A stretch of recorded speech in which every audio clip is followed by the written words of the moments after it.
Boker Tov,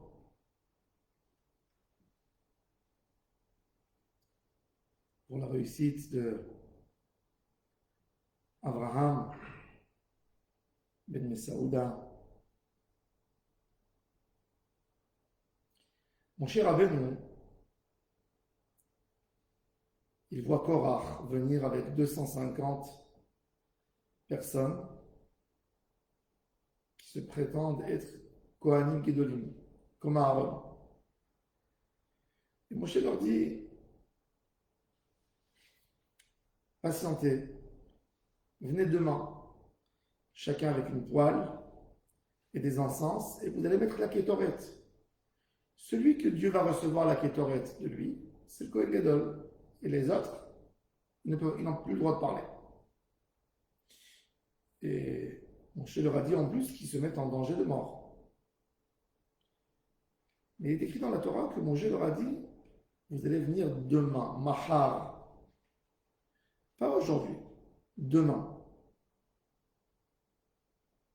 Chazal, ils disent, alors, Boker veyoda Adonai et Asherlo.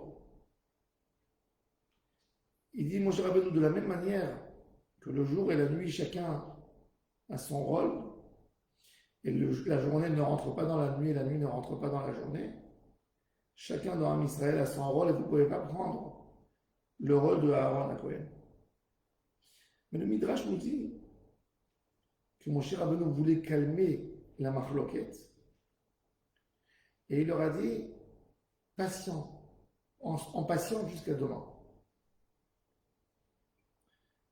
Moshe Rabbeinu a donné une très très bonne idée qu'on peut tirer nous tous une leçon extraordinaire. Quand on a une critique par rapport à quelqu'un, ne pas la prononcer directement. Attendre un jour, attendre 2 jours. La sagesse, elle nous calme et on développe l'idée et on commence peut-être à trouver, peut-être c'est pas si mauvais que ça ce qu'il a fait. Il a peut-être dit cette phrase parce qu'il était dans un stress. Il a peut-être dit cette phrase. Attendre toujours le lendemain. Le lendemain, c'est très important de patienter. Même Bilam, quand il a voulu se montrer comme un sage, quand ils sont venus lui proposer une proposition d'exterminer un Israël, il a dit, vous demandez quelque chose de grand, laissez-moi penser la nuit. Laissez-moi penser. Toujours on gagne quand on ne fait pas un jugement rapide. On n'a pas le droit de faire un jugement rapide. Doucement dans la vie. Et ça nous sauve de la majorité des disputes, des conflits, des litiges qu'on peut avoir quand on attend et on patiente. On a une critique sur quelqu'un qui a une critique sur sa femme, sur un de ses enfants, sur un de ses collègues. Attends avec ça dans ton ventre. Ne fais pas sortir, n'évacue pas tout de suite. Attends, et tu vas voir, peut-être ça va se calmer de lui-même. Ça va descendre. Il y avait un homme qui avait un fils unique. Et l'enfant de caractère était très agité. Tout de suite, dès qu'il y a quelqu'un qui lui disait un mot, il rendait, il répondait. Et le père, son fils l'adorait. Le père, avant de quitter le monde, il a dit à son fils, je te demande une chose, qu'avant de faire décision quelconque dans ta vie, que tu penses qu'elle a une influence, même peu d'influence sur toi, tu attends une nuit et tu n'agis pas. Tu n'agis pas tout de suite. L'enfant a juré à son père, oui papa, je respecterai ce testament, c'est ce que tu m'as ordonné, je le respecterai toute ma vie. Je m'engage à le respecter. Ce monsieur s'est marié et première année du mariage, il s'est endetté dans ses affaires et il est tombé malheureusement dans un endroit où on voulait le tuer avec ses dettes. Il était obligé de se sauver et de laisser sa jeune femme. Il a pris fuite au milieu de la nuit. Il est parti, il a quitté sa femme était enceinte, et elle a eu un enfant. Et le père, qui n'a pas vu la maison pendant 15 ans, il essayait d'aller faire du commerce, et où il allait mettre sa main, il perdait. Il ne pouvait pas rentrer. Il se faisait tuer autrement, avec les dettes qu'il a laissées. Après quelques années, Dieu lui a envoyé la réussite. Il a commencé à épargner de l'argent. Et toute la journée, son rêve, c'est de retourner, de retrouver sa femme, et sa famille, ses cousins, sa ville natale, la tombe de son père.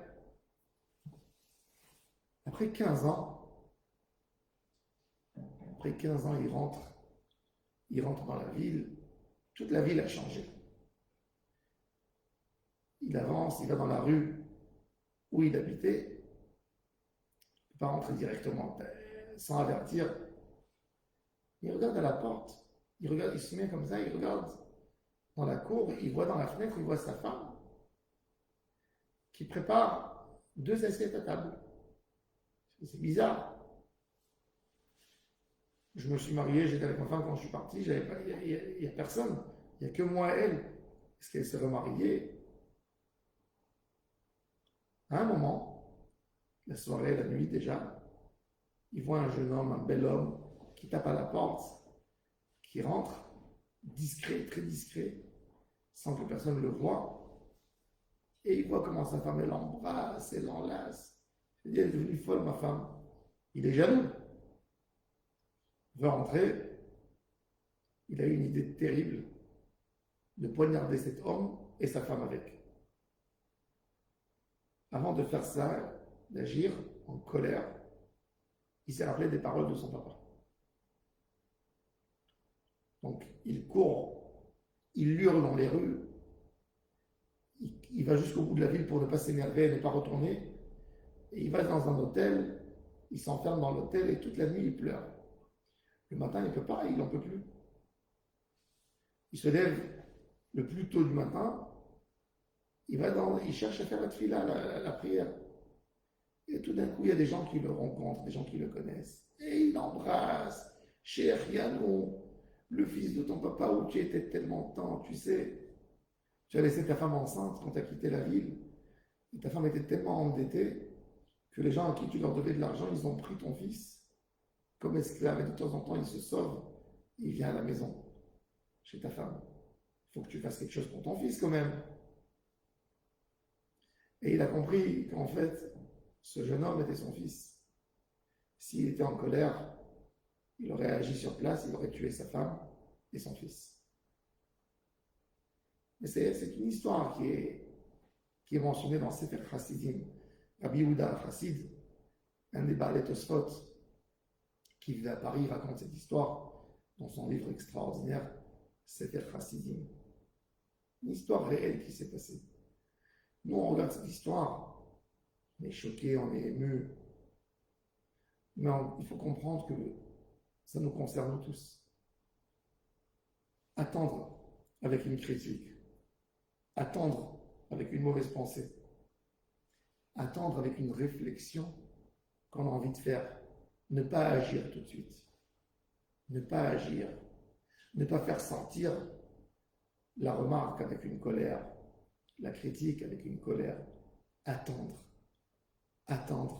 C'est ce qu'il a dit, Moshe Rabbeinu qui était tellement contre la machloket, il voulait pas punir Korach. Le plus grand intérêt de Moshe, c'est que Korach allait faire teshuva, allait se rapprocher, qu'on finit les histoires.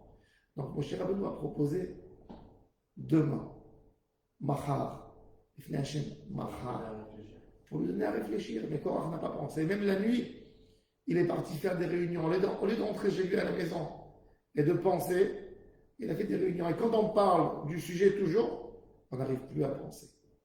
C'est que quand on prend un écart, un moment où on ne parle pas, c'est là que la tête elle commence à fonctionner. Tant qu'on parle, c'est la tête qui suit la bouche et pas la bouche qui suit la tête. Et donc, on n'arrive pas, on ne sort pas d'une marloquette. Quand quelqu'un il a une marloquette, S'il veut arriver au shalom, s'il veut résoudre l'histoire, il faut qu'il se dise, je ne parle plus un mot sur ce sujet. Et il pense doucement, doucement, ça se calme. Quand l'homme y parle, ça y est, il n'y a plus de mesure.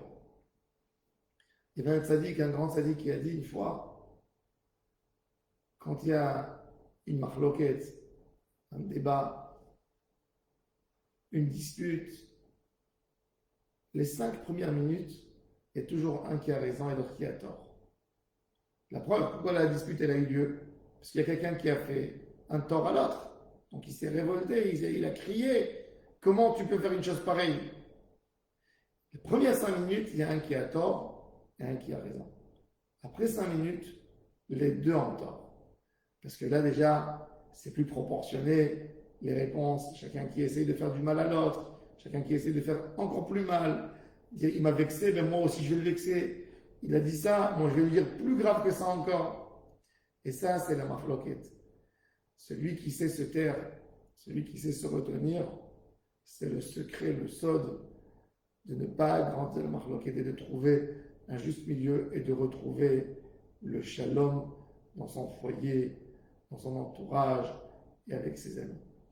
Je vous souhaite à tous et à toutes une excellente journée.